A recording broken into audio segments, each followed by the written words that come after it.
लेंगे। साइप्रस यानी कि संडे के दिन साइप्रस में आप होंगे। इसके बाद आप कनाडा निकल जाएंगे और वहां G7 अटेंड करेंगे। लंबी यात्रा है तो मध्य में साइप्रस पड़ेगा, वहां रुकते हुए आप जाएंगे। लौटते में एक बाल्कन कंट्री है, नाम है जिसका क्रोएशिया। वहां पर प्रधानमंत्री जाएंगे जो संभवतया इंदिरा गांधी जी के बाद में पहले प्रधानमंत्री होंगे जो यहां पर यात्रा कर रहे होंगे।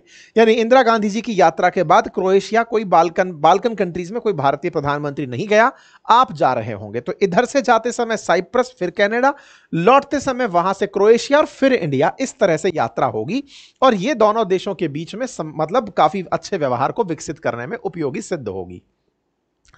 भारत से कनाडा जाने के लिए वैसे भी रूट काफी लंबा है। एक साथ में इतना दूर यात्रा करना, लगभग 20-22 घंटे की यात्रा संभव, मतलब 20-22 घंटे की यात्रा है। ऐसे में बीच में रुकने के ऑप्शंस में सामान्यतया यूरोप को ट्रीट किया जाता है। अगर एक साथ में लंबी यात्रा ना करनी हो तो यूरोप में कहीं हॉल्ट लिया जाता है। जनरली ऐसा होता है कि यूरोप के भी अगर आपको यूके, आयरलैंड, फ्रांस, पुर्तगाल यहां जाना हो तो पहले टर्की के अंदर हॉल्ट लिया जाता था। आजकल जब से टर्की के साथ मामला बिगड़ा है तो फिर ग्रीस एंड ऑल इन देशों के अंदर फिर स्टे लिया जाता रहा है, या फिर इधर से यहां पे अपने मिडिल ईस्ट के अंदर कहीं ब्रेक ले लिया, फिर यूरोप की यात्रा की जाती रही। और अगर अमेरिका तक पहुंचना है तो उसके लिए यूरोप के अंदर एक हॉल्ट लिया जाता है, क्योंकि 20-22 घंटे की फ्लाइट काफी लंबी हो जाती है।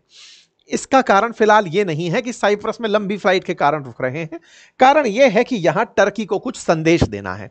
तो टर्की के दक्षिण में यह जो मेडिटेरेनियन सी है, इस मेडिटेरेनियन सी के अंदर एक आइलैंड कंट्री डला हुआ है। इस कंट्री का नाम है साइप्रस। इस साइप्रस को अगर मैं इस तरह जूम करके दिखाऊं तो आपको ऐसा दिखाई पड़ता है। अगर आप भारत के मैप से चलते हुए मिडिल ईस्ट कंट्रीज की तरफ यात्रा करते हुए मेडिटेरेनियन सी में पहुंचते हैं तो आपको यह देश पश्चिम की तरफ चलते हुए दिखाई पड़ता है। भूमध्य सागर में एक आइलैंड कंट्री के रूप में स्थित है। इतने से देश की भारत की प्रधानमंत्री यात्रा कर रहे हैं तो यह निश्चित ही बड़ी खबर बन जाता है। देखने में कुछ हद तक गिटार जैसा दिखता है। इस देश को अगर आप देखें तो इसके अंदर कुछ प्रमुख स्थान दिखे हैं। इनमें से निकोशिया नामक जो स्थान है यह साइप्रस की फिलहाल राजधानी है। जब भी साइप्रस को जिक्र में लाया जाता है तो निकोशिया में भारत की यह डील हुई, निकोशिया ने भारत के लिए यह कहा, इस तरह से निकोशिया सुर्खियों में बना रहता है। लेकिन यह क्षेत्र टर्की के कारण काफी ज्यादा सुर्खी बटोरता रहा है। अब टर्की की क्या कहानी है जो साइप्रस से हमें जोड़कर सुनानी है, तो इसके इतिहास में चलते हैं। इतिहास में जानकारी निकलकर आती है कि 1571 में ऑटोमन साम्राज्य ने इस पर कब्जा कर लिया था। साथियों, 1571 में ऑटोमन साम्राज्य ने जिन क्षेत्रों पर कब्जा किया हुआ था वो सब आपको हल्के येलो कलर में यहां पर दिखाई दे सकते हैं, जिनमें से तुर्की भी एक जगह है।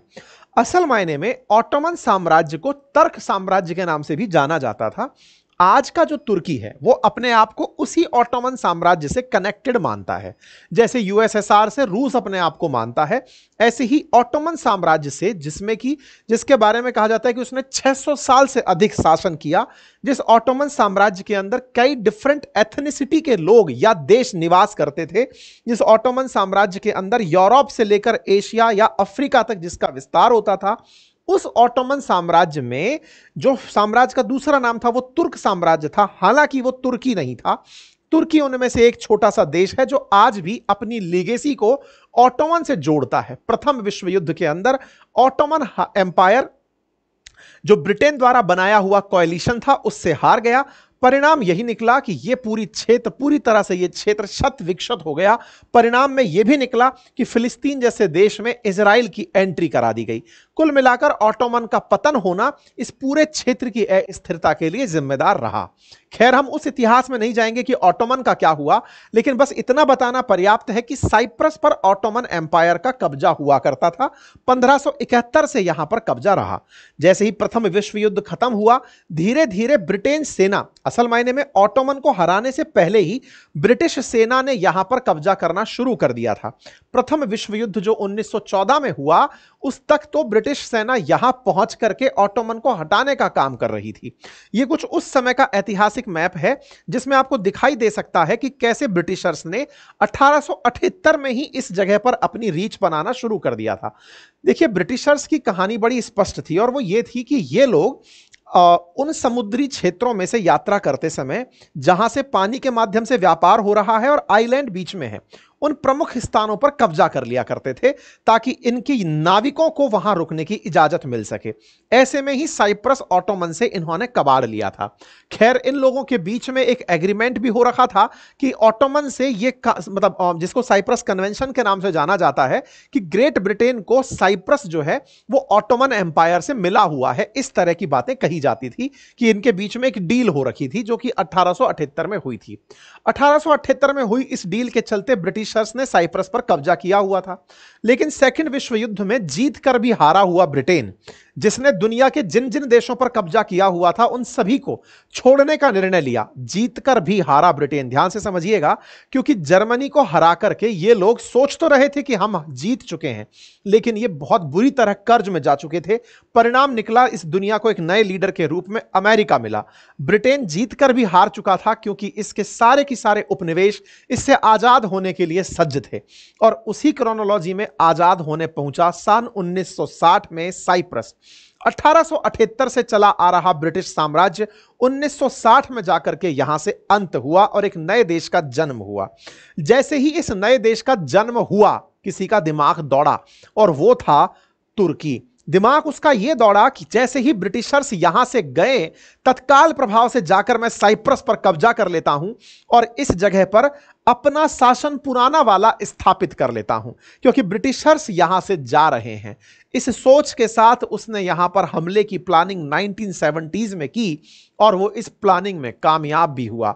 नया नया देश बना था साइप्रस। देखिए, ये दुनिया के बहुत से देशों के साथ हुआ है, इंक्लूडिंग अस। हमारे साथ भी तो यही हुआ। 1962 में जो चीन ने भारत पर आक्रमण किया था, वो हमारी एक तरह से समझिए तैयारी ही नहीं थी कि हम ये सोच भी पाए कि हम पर हमले हो जाएंगे।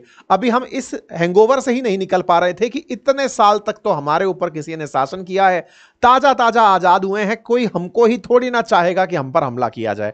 हम तो हिंदी चीनी भाई भाई खेल रहे थे, पंचशील सिद्धांत चला रहे थे, लेकिन इसी बीच में वो आकर हम पर हमला कर दिया।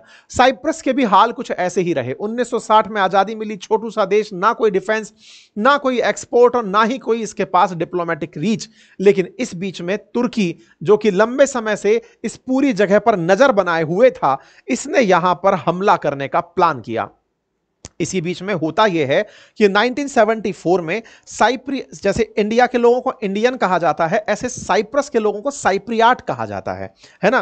तो ये साइप्रियाट्स नेशनल गार्ड की अगुवाई में यहां तख्ता पलट होता है और महाराष्ट्रपति मार्कारोवा को यहां से अपदस्थ कर दिया जाता है। तख्ता पलट को ग्रीस का समर्थन था। दो देश इसको पाने में जुट गए, उनमें से एक ग्रीस जो कि पड़ोस में ही बैठा है तुर्की के बिल्कुल पश्चिम में, और एक तरफ तुर्की। ये दोनों ही यहां पर अपना प्रयास जुटाने में जुट गए। परिणाम यह निकला कि तुर्की ने यहां पर हमला कर